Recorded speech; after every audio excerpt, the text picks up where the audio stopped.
का क्या बताइए, सेम। हर डायरेक्शन में एनर्जी भी क्या बेटा, सेम। अगर किसी डायरेक्शन में एनर्जी कम या ज्यादा होती तो मॉलिक्यूल उसी डायरेक्शन को प्रेफर करता जिस डायरेक्शन में एनर्जी बेटा क्या लगती है, कम लगती है।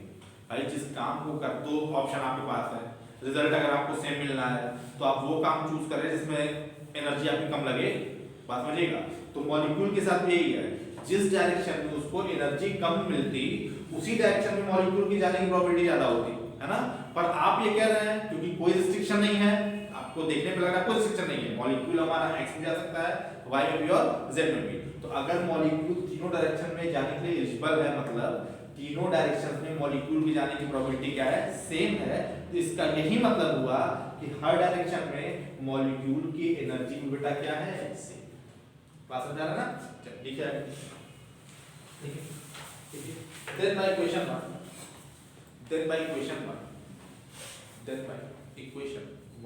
रिस्पेक्टिवली यार पहले इसको लिख लीजिएगा, हाफ एम इसको पहले लिख लीजिएगा, फिर देन बाय इक्वेशन 1, इक्वेशन 1 से क्या मिल जाएगा बेटा बताओ तो, इक्वेशन 1 से बेटा क्या हो जाएगा, 1/2 mc² किसके इक्वल हो जाएगा बताइए तो, 3/2 mu² के क्या बताइए तो जरा भाई, half mu², half mv², half mw² equal है, तीनों को सम कर रहे हैं आप ना, तो सम कर कितना हो जाएगा आपका 3/2 mu², है कि नहीं, छाप दीजिए,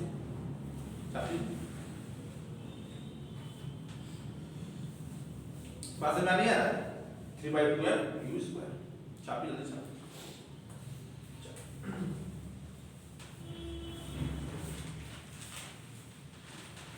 ठीक है, फिर लिखिए सिंस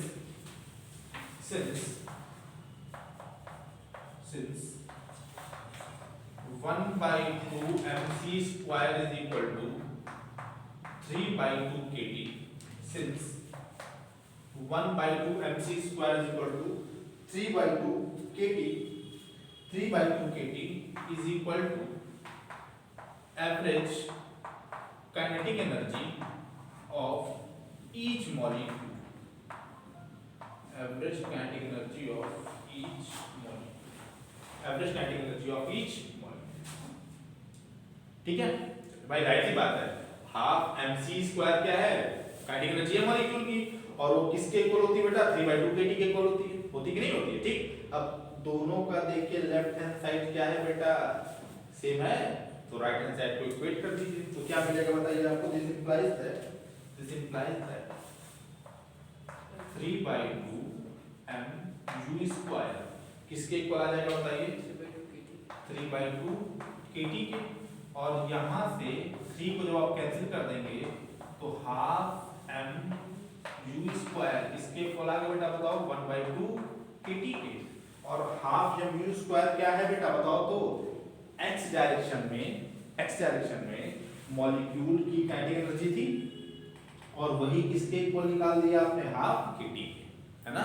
और यही हाफ kT भाई, हाफ mu² हाफ mv² के भी इक्वल है, तो अगर 1/2 mu² 1/2 kT के इक्वल है, तो 1/2 mv² भी किसके इक्वल हो जाएगा, 1/2 kT के, और 1/2 mw² भी किसके इक्वल हो जाएगा, 1/2 kT। बात समझ में आ रहा, मतलब क्या कि मॉलिक्यूल के हर डायरेक्शन में जाने की पॉसिबिलिटी बेटा क्या है, इक्वल है, प्रोबेबिलिटी क्या है, इक्वल है, और हर डायरेक्शन में जो एनर्जी है वो किसके इक्वल है बेटा, 1/2 kT के, या ईच डिग्री ऑफ फ्रीडम के करस्पॉन्डिंग जो एनर्जी है वो कितनी है बेटा, 1/2। बात समझ आ रहा है, लिख डालिए, लिखिए सिमिलरली, पहले इसको लिखिए half mu² equal to half kT, यहां तक पहले छाप डालिए, यहां तक पहले छाप छापिए, जल्दी करिए।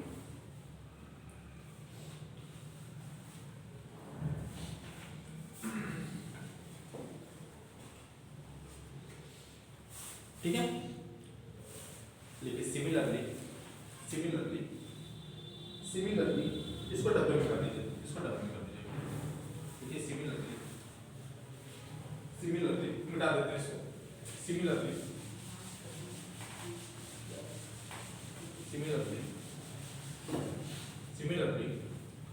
हाफ mv² किसके इक्वल हो जाएगा बताइए तो, 1/2 kT 1/2 kT and 1/2m W square किसके इक्वल हो जाएगा 1/2 ठीक है। अच्छा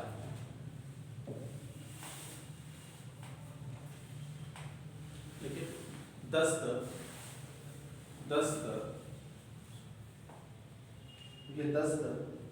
average kinetic energy 10 average kinetic energy 10 average kinetic energy 10 average kinetic energy 10 average kinetic energy of a molecule 10 average kinetic energy of a molecule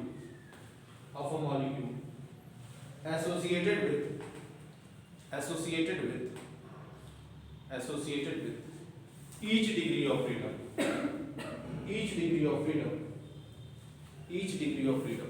is equal to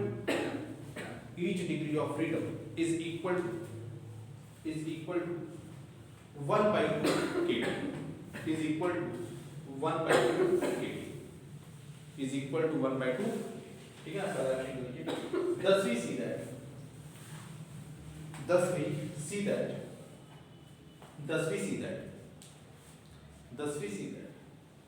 energy of a molecule distributed equally among each degree of freedom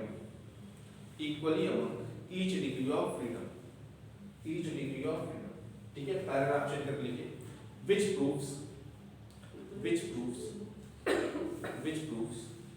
law of equipartition of energy which proves law of equipartition of energy which proves law of equipartition of energy which proves law of equipartition of energy which proves law of equipartition of energy ठीक है भैया बात समझ आ रहा है which proves law of equipartition of energy ठीक है भैया ठीक बाबू ठीक। तो ये क्या होता है law of equipartition of energy तक ठीक है। चलिए आज की अगली हेडिंग तुरंत डाल दीजिए ट्रांसपोर्ट फिनोमेना ये टॉपिक समझ में आ गया ना आसान था टॉपिक इजी था कोई बहुत मुश्किल टॉपिक नहीं था। चलिए ट्रांसपोर्ट फिनोमेना चलिए घर पे जाके जब आप पढ़ेंगे ये सब बहुत आसान रहेगा आपको।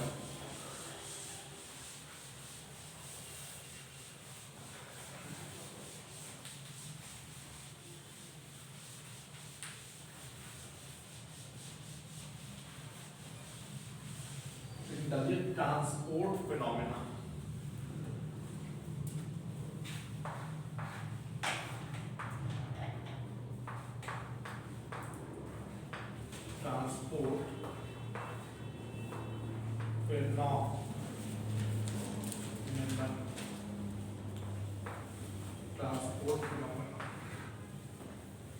देखिए from Maxwell's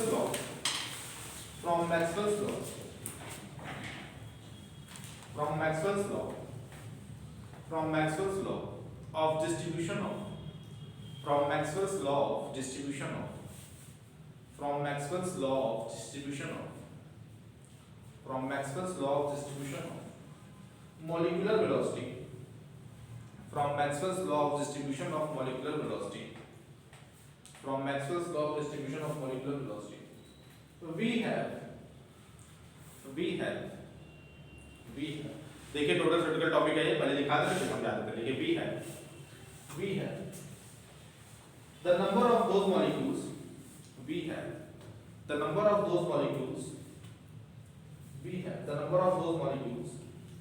which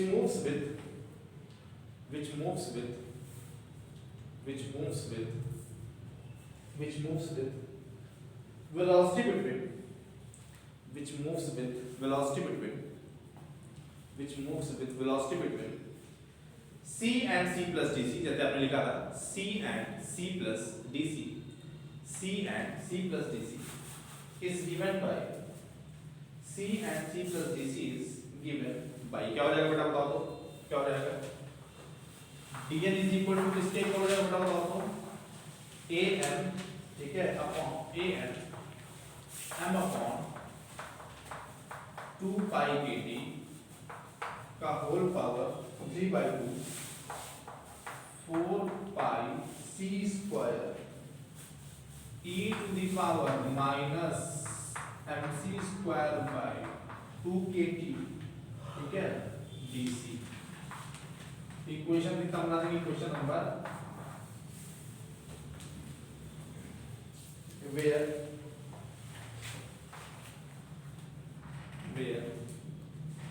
n is equal to n क्या होता है बेटा बताओ तो, total number of molecules. a क्या होता है बेटा बताओ तो, कांस्टेंट। m क्या होता है, मास ऑफ ईच मॉलिक्यूल, अभी आपने लिखा था। k क्या होता है, बोल्ट्जमैन कांस्टेंट। t क्या होता है, एब्सोल्यूट टेंपरेचर। छाप डालिए सब छाप डालिए। और c को मॉलिक्यूलर वेलोसिटी कर दीजिएगा, c को मॉलिक्यूलर वेलोसिटी, c को molecular.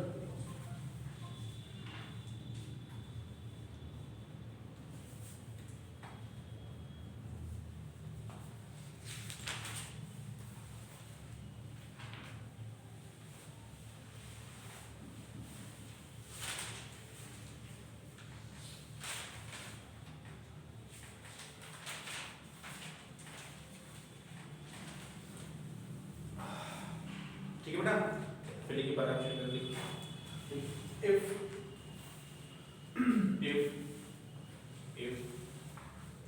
u comma v and w, if u comma v and w, if u comma v and w are components of, if u comma v and w are components of molecular velocity c, are components of molecular velocity c, are components of molecular velocity c, then c square किसके equal हो जाएगा बेटा बताओ तो, u square plus v square plus omega या w square. ठीक है,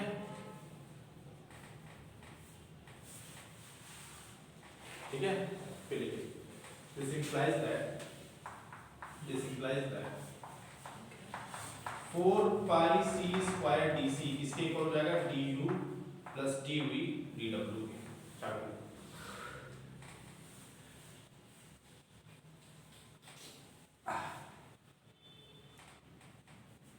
देखिए पहले लिखे भी आपको समझा देना है, वैल्यू भी आपको समझा देना है।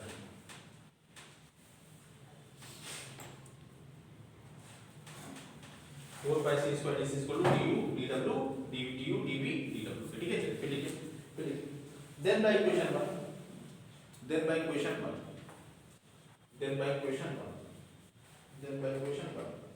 we get, then by equation 1 we, ठीक है ना। अब 2 मिनट आप लोग बताइए, फिर आप फिर बात ध्यान से देखिए। dn का फार्मूला तो आपने ऑलरेडी अभी यूज किया था मैक्सवेल बोल्ट्जमैन वाले में, वही आपने सीधे लिख दिया है। ठीक है, बात समझ आ रहा है आपको। चल ठीक है, अब देखिए। और c की वैल्यू, c स्क्वायर की वैल्यू अभी आपने कुछ देर पहले निकाली थी, लिखी थी u square plus v square plus w square. ठीक, अब एक चीज जरा समझिए, देखिए पहले मेरी बात ध्यान से देखिएगा। देखिए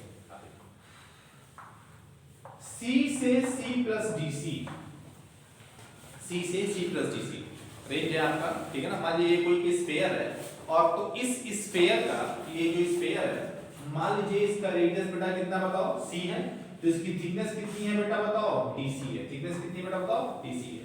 तो इस स्फीयर का वॉल्यूम किसके इक्वल हो जाएगा बताइए तो, 4 पाई c स्क्वायर dc के। भाई 4 पाई c स्क्वायर क्या होता है बेटा, एरिया होता है ना, और एरिया मल्टीप्लाइड बाय थिकनेस किसके इक्वल होता है बेटा, वॉल्यूम। जानते नहीं जानते आप भाई, 4 पाई c स्क्वायर क्या होता है बेटा, आपका एरिया होता है, और एरिया मल्टीप्लाइड बाय थिकनेस किसके होता है बेटा, वॉल्यूम के होता है। ठीक है, चलिए अब देखिए। अब देखिए c के 3 कंपोनेंट हैं, u v और w, है ना। तो अगर उनको आप एक्सिस की तरह से ट्रीट करें, जैसे मान लीजिए इधर आपका u हो गया, इधर आपका v हो गया, इधर बेटा क्या आपको क्या बेटा बताओ, w होगी। ठीक है ना। तो इस डायरेक्शन में चेंज कितने का होगा आपका, du का। एलिमेंट्री चेंज अगर आप लेंगे तो du का लेंगे, इधर कितने का लेंगे बेटा, dv का, इधर कितने का होगा बेटा, dw का। ठीक है ना।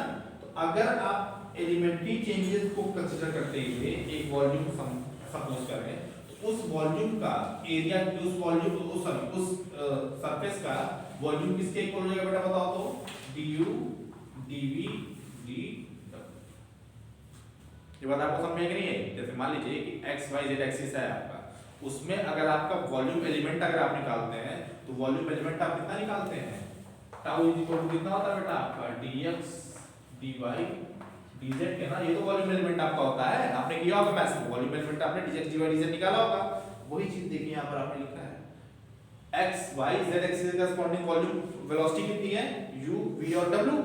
तो वेलोसिटी के टर्म में जब वॉल्यूम निकालेंगे कितना निकालेंगे आप, du dv dw, है ना। और अगर मॉलिक्यूलर वेलोसिटी के टर्म निकालेंगे तो कितना निकालेंगे, 4 pi c स्क्वायर dc। तब आप क्या सपोज करेंगे कि 4 pi c स्क्वायर dc निकालने टाइम आप क्या सपोज करेंगे कि एक स्फीयर है आपका, उसका रेडियस बेटा कितना है, c है, और थिकनेस कितना बेटा बताओ, dc है। तो उस रेडियस का उस स्फीयर का एरिया किसके इक्वल होगा आपका, 4 pi c स्क्वायर के, और थिकनेस कितनी है बेटा, dc है। एरिया मल्टीप्लाइड बाय थिकनेस किसके होता है, वॉल्यूम के होता है। और अगर x y z एक्सिस के हिसाब से अगर आप वॉल्यूम निकालेंगे कंपोनेंट्स के हिसाब से तो कितना मिलेगा आपको, du dv dw। तो इसी को आपने इसके बराबर क्या कर दिया बेटा, लिख दिया।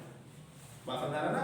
अगर ओवरऑल निकालेंगे तो 4 pi c स्क्वायर dc आएगा वॉल्यूम, और अगर कंपोनेंट में तोड़कर निकालेंगे कितना आएगा, du dv dw। बात समझ आ रहा ना, दोनों आपस में बराबर होगा। ठीक, करना कुछ भी नहीं, आपको पता चल रहा है कैसे क्या होगा, भी आप समझ जाएंगे। चलिए आगे नहीं, अब देखिए आगे नहीं, अब देखिए आगे नहीं,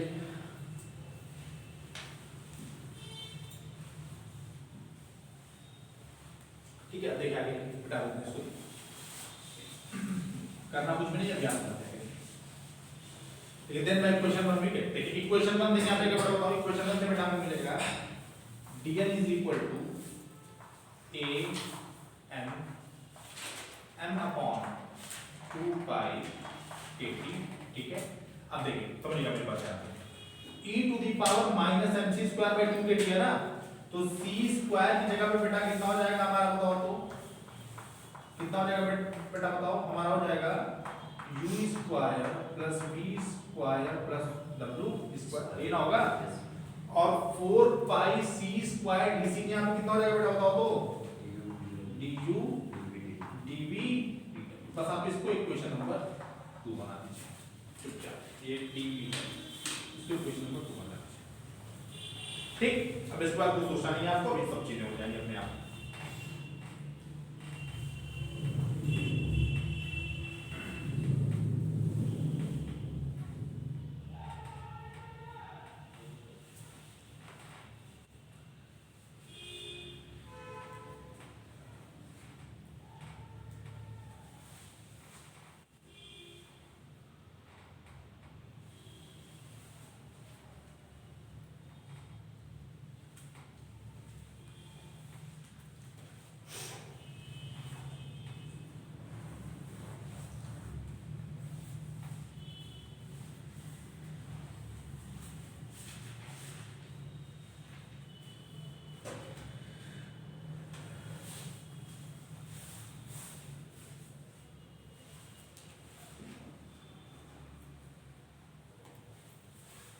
बात समझ आ रहा है, ठीक है, बात समझ आ गई है। ठीक, देखिए किया क्या आपने, c की जगह पे बस उसके कंपोनेंट के फॉर्म में आपने क्या कर दिया बेटा, इसी फॉर्मूले को, ठीक है ना। चलिए यहां तक तो कोई दिक्कत है नहीं आपको, यहां तक की चीज तो आप समझ रहे हैं। ठीक, अब इसके बाद देखिए टोटल कहानी है, अब लिखिए जल्दी लिखिए। In equilibrium state of the gas, in equilibrium state of the gas, in equilibrium state of the gas, in equilibrium state of the gas, total number of molecules, total number of molecules, total number of molecules, total number of molecules, total number of molecules, bracket में capital N कर दीजिएगा, bracket में capital N कर दीजिए, comma, absolute temperature, absolute temperature, absolute temperature, absolute temperature, bracket में capital T, bracket में capital T, and components of velocity, and components of velocity, and components of velocity, u comma v and w, u comma v comma w, u comma v comma w, u comma v V, W are uniform. U, V, W are uniform. ठीक है ना, are uniform. ठीक है, चलिए फिर लिखिए आगे। Paragraph sheet पे लिखिए, in non-equilibrium state of the gas, in non-equilibrium state of the gas, in non-equilibrium state of the gas, total number of molecules, in non-equilibrium state of the gas, total number of molecules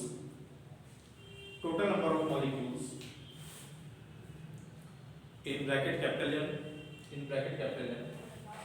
comma, absolute temperature bracket में capital T, absolute temperature bracket में capital T, absolute temperature bracket में capital T, and components of velocity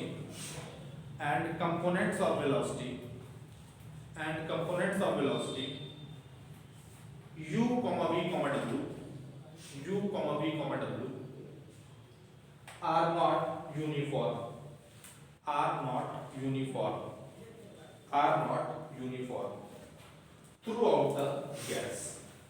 are not uniform throughout the gas,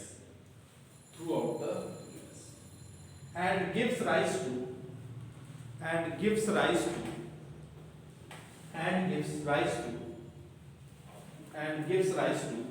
three phenomena,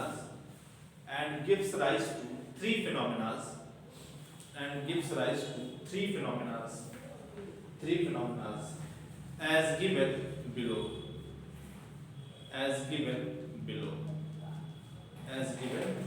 ठीक है ना, number one लिखिए, पहला लिखिए, number one लिखिए।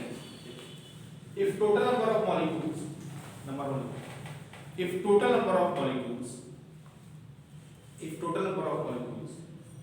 is not constant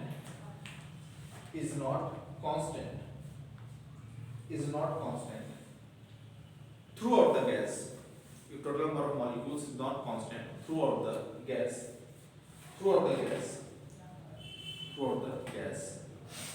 that is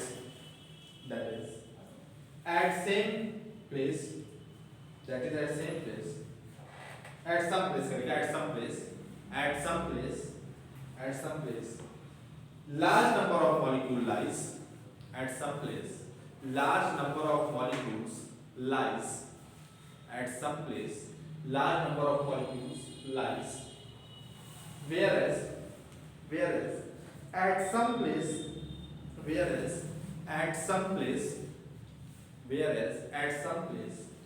a small number of molecules,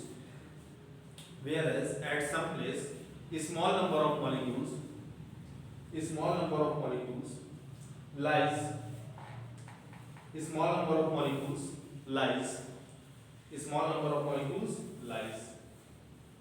Hence, the flow of molecules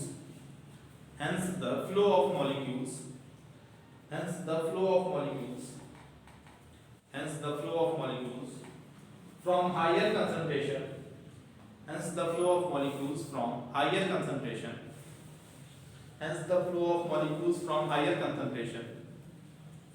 concentration, to lower concentration, from higher concentration to lower concentration, from higher concentration to lower concentration, from higher concentration to lower concentration takes place, from higher concentration to lower concentration takes place,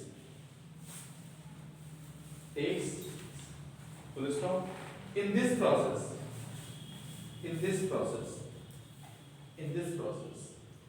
there is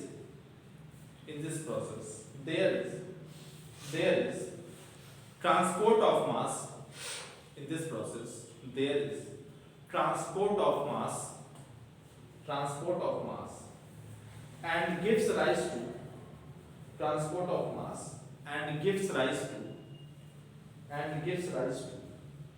phenomena of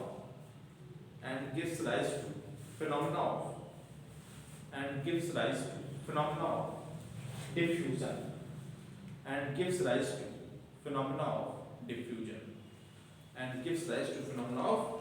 ठीक है ना। पहले option लिखिए, thus in non equilibrium state of the gas, thus in non-equilibrium state of the gas, thus in non-equilibrium state of the gas, thus in non-equilibrium state of the gas, transport of mass, thus in non-equilibrium state of the gas, transport of mass leads to transport of mass leads to phenomena of diffusion. Transport of mass leads to phenomena of diffusion. Transport of mass leads to phenomena of diffusion. ठीक है, number 2 लिखिए, number 2 लिखिए। In non-equilibrium state of the gas, in non-equilibrium state of the gas, in non-equilibrium state of the gas, in non-equilibrium state of the gas, in non-equilibrium state of the gas, temperature of the gas, temperature of the gas, temperature of the gas, temperature of the gas is non-uniform. Temperature of the gas is non-uniform. Temperature of the gas is non-uniform among gas molecules. Temperature of the gas is non-uniform among gas molecules. Results in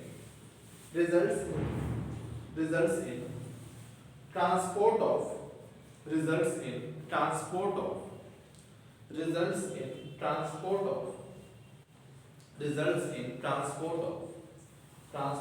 energy, transport of energy from higher temperature, transport of energy from higher temperature to lower temperature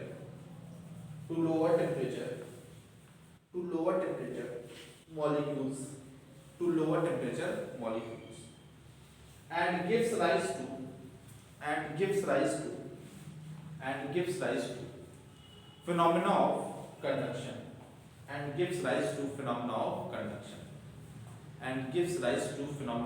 conduction, ठीक है, full stop के बाद फिर नीचे लिखिए thus in non-equilibrium state of the gas, thus in non-equilibrium state of the gas, thus in non-equilibrium state of the gas, thus in non-equilibrium state of the gas, thus in non-equilibrium state of the gas, transport of energy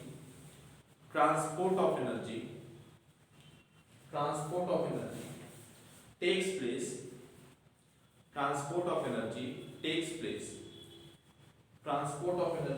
place, which leads to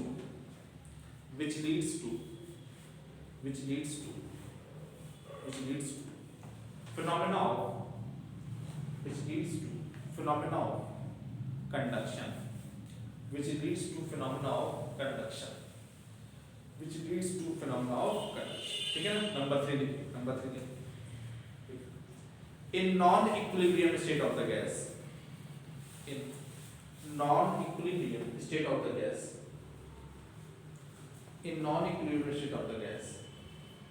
components of molecular velocities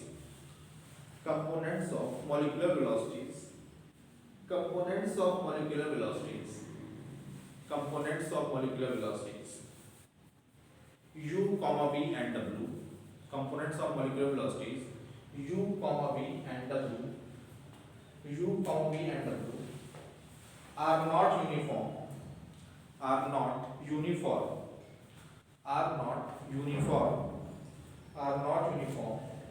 throughout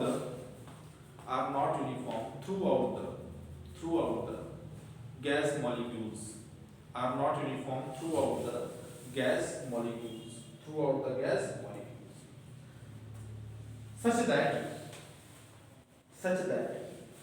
relative motion among gas molecules among gas molecules takes place. Relative motion among gas molecules takes place. That is transport of momentum takes place. That is transport of momentum takes place. That is transport of momentum takes place and gives rise to transport of momentum takes place and gives rise to phenomena of and gives rise to phenomena of viscosity and gives rise to phenomena of viscosity. ठीक है ना? Paragraph shade करके लिखिए 10 non equilibrium state of the gas 10 in non equilibrium state of the gas 10 in non equilibrium state of the gas 10 in non equilibrium state of the gas the transport of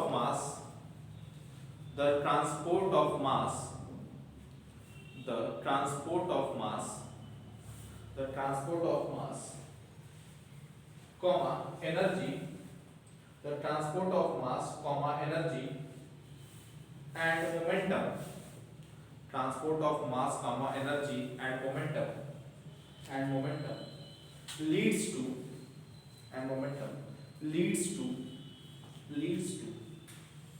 to phenomena of